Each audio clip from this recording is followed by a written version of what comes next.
Este análisis de violencia, obra de Alejandro Obregón, es presentado por Ingrid Rivera Méndez, Javier Rivero Cordero y Sebastián Rizo Méndez. Por el contexto, el análisis de la obra Violencia tenderá más hacia el mensaje que hacia la técnica. Sin embargo, abarcando un poco de esta última, se puede ver cómo Violencia tiene un eje principal horizontal que divide la pintura en dos, un cambio abrupto entre la luz y la oscuridad. Los trazos son más fuertes hacia la parte oscura y más finos hacia la parte clara, y ambas partes de la pintura son proporcionales. El trazo marcado entre la parte negra y la clara predomina en la pintura, lo que puede representar una brecha brusca para pasar de la guerra a la paz. Se ve cómo la oscuridad traga parcialmente el vientre de la mujer.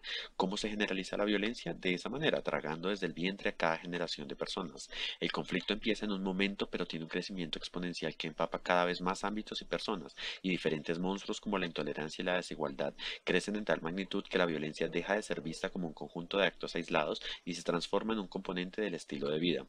En la pintura, la zona oscura es la determinante en cómo se percibe el cuerpo de la mujer, quien representa a la sociedad, en la que los visos de luz son cada vez más tenues, pero que son los que permiten apreciar algunos de sus rasgos y expresión. Esta obra nace en un momento histórico muy específico, pero su trasfondo es atemporal. Aquí pretendemos resaltar solo algunos de los aspectos más relevantes que han llevado al desarrollo de una sociedad contextualmente violenta.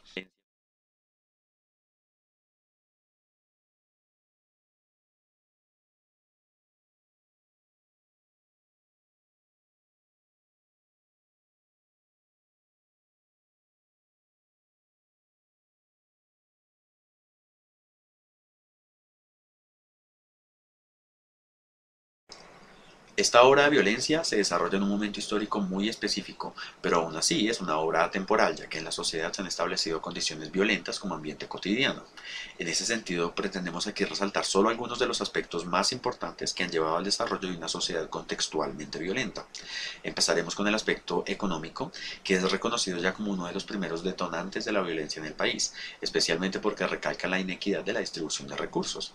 Esta inequidad afecta física y emocionalmente a las personas porque crea un ambiente psicológico dañino sobre el sujeto que ha recibido la menor cantidad de recursos. Este sujeto es además segregado y empiezan a crearse rencores y odios entre las personas. Seguimos con el aspecto político estratégico, en el que, en busca de mantener a algunos subgrupos sociales, se establecen políticas bajo las cuales las condiciones de poder económico no se modifiquen, haciendo que solo algunas personas sigan yendo hacia un mayor desarrollo personal a expensas de sacrificar el bienestar social. Es aquí cuando la guerra se convierte en un negocio. Seguimos con la educación. Entonces, como parte de una política de perpetuar a la violencia, la educación ha sido un derecho vulnerado desde tiempos tempranos del conflicto, ya que evitando que haya personas activas y participativas y que no puedan realmente participar de las decisiones que se requiera tomar, se mantiene el orden establecido. Eso se hace limitando el crecimiento de una persona hacia la búsqueda de un estado de bienestar a través del conocimiento, trabajo y aplicabilidad de nuevas ideas hacia el avance de la sociedad. El aspecto cultural es el siguiente. Entonces aquí eventos psicoemocionales han repercutido directamente en la sociedad, generando miedos, rencores y sobre todo odios que han hecho mella en cada uno, generando un duelo que se ha heredado generacionalmente y alcanzando ya un punto de aceptación por la violencia. Esto es alimentado, por ejemplo, por el delirio de los medios de comunicación que buscan vender productos audiovisuales a las masas sin importar el mensaje real de violencia, que termina por reafirmar la idea de incapacidad del país de moverse por otros medios de interacción diferente. Violencia de Alejandro Obregón puede verse de dos formas. Puede verse como un momento congelado en el tiempo en el que la violencia ha tragado a la mitad de un pueblo y que quiere avanzar contra un frente claro de coexistencia pacífica. Puede tratarse también de un instante en el que la violencia aún no se ha hecho ubicua, pero también puede representar a la tendencia de la violencia generalizada, en la que la mancha avanza tragando primero la parte física de las personas y queriendo llegar hasta sus imaginarios e ideales, representados por la parte clara de la pintura. Mostrados por Alejandro Obregón representados en sus distintas obras, se basan en una época específica en el tiempo donde una de las mayores implicaciones es la diferencia de pensamientos y la avaricia por el poder, entre otras palabras política. Esto aún no acaba, siendo increíble que con todo el desarrollo del pensamiento humano y conocimiento en sociedad se sigan dando este tipo de hechos, pero no en su forma tan marcada.